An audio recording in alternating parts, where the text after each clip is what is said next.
Hey guys, কী অবস্থা সবার? কেমন আছো সবাই? আজকে আমরা স্ন্যাপচ্যাট অ্যাপ ব্যবহার করে কীভাবে এরকম সুন্দর সুন্দর ছবিগুলো এডিট করতে হয় সেটাই শিখব। সো এই জন্য আমাদের স্ন্যাপচ্যাটটি প্রয়োজন হবে। তোমরা সেটা গুগল প্লে স্টোর থেকে ইনস্টল করে নিবা। আর হ্যাঁ, যারা চ্যানেল নতুন আছো অবশ্যই চ্যানেলটি সাবস্ক্রাইব করে দিবা। আর এটা একটা সম্পূর্ণ কমপ্লিট টিউটোরিয়াল। সো ভিডিওটি একটু বড় হবে, আর এই জন্য তোমরা অবশ্যই ভিডিওটি শেষ পর্যন্ত দেখবা। সো চলো বেশি কথা না বলে আজকের ভিডিও শুরু করা যাক। প্রথমে আমরা স্ন্যাপচ্যাট অ্যাপটি গুগল প্লে স্টোর থেকে ইনস্টল করে নিব। ইনস্টল করে নেওয়ার পর যে কাজটা করবো সেটা হচ্ছে আমরা সেটাকে ওপেন করে নিব। ওপেন করে নেওয়ার পর প্লাস অপশনের উপর ক্লিক করে আমরা গ্যালারি থেকে আমাদের পছন্দ মতো ছবিটি সিলেক্ট করে নিব। সেই ছবিটি তোমরা এডিট করতে চাচ্ছ তো সেই ছবিটি সিলেক্ট করে নেবা। সিলেক্ট করার পর আমরা যে কাজটা করবো সেটা হচ্ছে সিম্পলি টুলসের উপর ক্লিক করবো। ক্লিক করার পর তোমার নিচের দিকে স্ক্রল করে ডাবল এক্সপ্রেস আছে সেটার উপর ক্লিক করে প্লাস অপশনের উপর ক্লিক করে আমরা প্রথমে ছবির ব্যাকগ্রাউন্ডটাকে চেঞ্জ করে নিব। সো আমি এখানে আমার পছন্দ মতো ব্যাকগ্রাউন্ডটি নিয়ে নিচ্ছি। তোমরা তোমাদের পছন্দ মতো ব্যাকগ্রাউন্ড ইমেজটি নিয়ে নিবা। সো ব্যাকগ্রাউন্ডটিকে নিয়ে নেওয়ার পর আমরা এটা ব্লেন্ডিংটা 100 করে দেবো। 100 করে দেওয়ার পর নিচে টিক অপশন আছে তো সেটার উপর ক্লিক করবো। সো দেখতে পাচ্ছ উপরে লেয়ার অপশন আছে তো সেটার উপর ক্লিক করবো। ক্লিক করার পর ডাবল এক্সপোর্টে ক্লিক করলে আমাদের ব্রাশ অপশন চলে আসবে তো সেটার উপর ক্লিক করে আমরা ছবির উপর ব্যাকগ্রাউন্ডটাকে এনেবল করে নিব। তো আমি ভিডিওটাকে একটু ফাস্ট ফরওয়ার্ড করে দিচ্ছি যাতে ভিডিও বেশি বড় না হয়।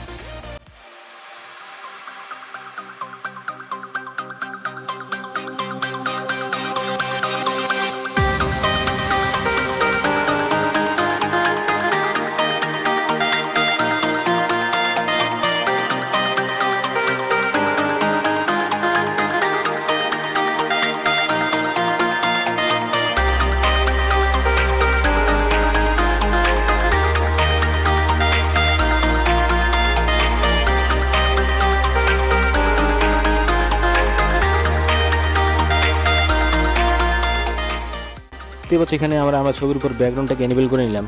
এরপর আমরা যে কাজটা করবো সেটা হচ্ছে নিচে টিক অপশনের উপর দিয়ে উপরে ব্যাক অপশন থেকে ব্যাক নেব। ব্যাক নেওয়ার পর আমরা সিম্পলি আবারও চলে যাবো হচ্ছে টুলসের উপর ক্লিক করবো। ক্লিক করার পর আমাদের প্রথম দিকে স্ক্রল করলে আমাদের লেখা আছে হচ্ছে আমাদের লেন্স ব্লার। তো সিম্পলি আমরা লেন্স ব্লারের উপর ক্লিক করে ব্লারটাকে আমরা 0.5 রাখবো। মানে হচ্ছে ব্লারটাকে আমরা হচ্ছে ব্লার স্ট্রেন্থ থাকবো তো সেটাকে আমরা হচ্ছে কমিয়ে দেবো। আর এটার মাধ্যমে আমরা হচ্ছে যে কাজটা করবো সেটা হচ্ছে আমাদের ছবি যে ফেসটা আছে তো সেটাকে আমরা এইচডি করবো। ওকে, তো তার জন্য এখন আমরা আবার হচ্ছে আগের মতো উপরের দিকে লেয়ার অপশনের উপর ক্লিক করে লেন্স ব্লারটাকে আমরা 100 রাখবো। সো 100 রাখার পর দেখতে পাচ্ছি আমি এখানে খুব সহজে আমাদের ছবির ফেসটাকে স্মুথলি এডিট করে নিচ্ছি। তো এভাবে খুব সহজেই তোমরা তোমাদের ছবির ফেসটাকে স্মুথলি এডিট করে নিতে পারো।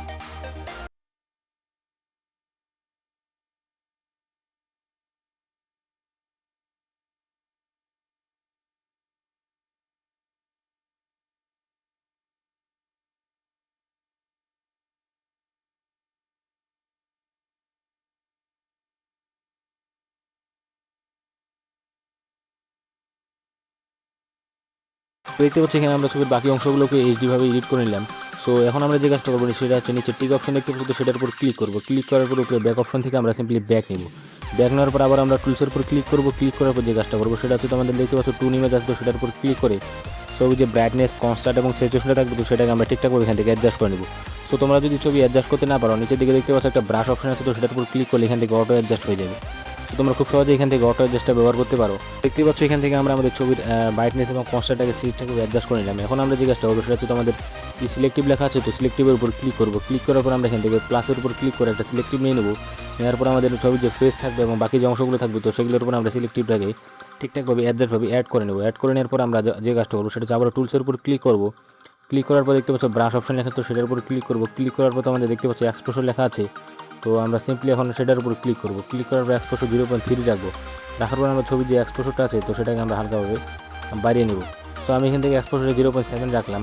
তোমরা তোমাদের মন মতো এখান থেকে এক্সপোশনটাকে ঠিকঠাকভাবে অ্যাডজাস্ট করে নিবা। ওকে, তো দেখতে পাচ্ছ এক্সপোশনটাকে বাড়িয়ে নেওয়ার পর আমাদের ছবিটা কত সুন্দরভাবে তৈরি হয়ে গেছে। তো খুব সহজেই তোমরা এরকম ছবিগুলো তৈরি করতে পারো। আর এআই ব্যবহার করে তোমাদের ছবিগুলো এডিট করার প্রয়োজন হবে না। এআই ব্যবহার করে ছবি এডিট করলে আমাদের ছবির ফেস ঠিক থাকে না। সো তার জন্য আমরা অবশ্যই হচ্ছে স্ন্যাপচ্যাটটি ব্যবহার করবো। তো এভাবে খুব সহজে আমরা হচ্ছে 100 টাকা বাড়িয়ে নিতে পারি। আর এখন আমরা যে কাজটা করবো সেটা হচ্ছে তোমাদের নিচের দিকে দেখতে পাচ্ছি ইভি লেখা আছে তো সেটার উপর আমরা এখন ক্লিক করবো। তো ইভির উপর ক্লিক করার পর স্যাচুরেশন সিলেক্ট করবো। স্যাচুরেশন 5 রেখে ছবির যে লিপস্টিকটা আছে তো সেটাকে আমরা ঠিকঠাকভাবে অ্যাড করে নেব। তো এভাবে খুব সহজেই তোমরা ছবির উপর লিপস্টিক অ্যাড করে নিতে পারো। আর আর হচ্ছে আমাদের এখান থেকে ছবির স্যাচুরেশনটা একটু কম আছে তো সেটাকে আমরা হালকা বাড়িয়ে নিচ্ছি। তো দেখতে পাচ্ছ ছবিটাকে কত সুন্দরভাবে আমরা এডিট করে নিলাম। তো এভাবে খুব সহজেই তোমরা এরকম ছবিগুলো তৈরি করতে পারো। আর এখন আমরা যে কাজটা করবো সেটা হচ্ছে তোমাদের টুলসের উপর ক্লিক করে তোমাদের লেখা আছে যে গ্ল্যামার গ্লো তো সেটাকে আমরা গ্লোটাকে একটু কমিয়ে দেবো আর স্যাচুরেশনটাকে একটু হালকা বাড়িয়ে দেবো। ওকে, তো এখান থেকে দেখতে পাচ্ছ গ্লোটাকে অ্যাড করে নিলাম। অ্যাড করে নেওয়ার পর আমাদের ছবিটা দেখতে পাচ্ছ কত সুন্দরভাবে তৈরি হয়ে গেছে। এখন আমরা যে কাজটা করবো সেটা হচ্ছে তোমাদের এক্সপোর্ট অপশনের উপর ক্লিক করে ছবিটাকে গ্যালারিতে সেভ করে নিব। সো এক্সপোর্টের উপর ক্লিক করে ছবিটাকে আমি গ্যালারিতে সেভ করে নিচ্ছি। সো এই হচ্ছে আমাদের আজকের ভিডিও। সো দেখা হচ্ছে নেক্সট কোনো ভিডিওতে। ততক্ষণে ভালো থাকবা, সুস্থ থাকবা। Tata, bye bye.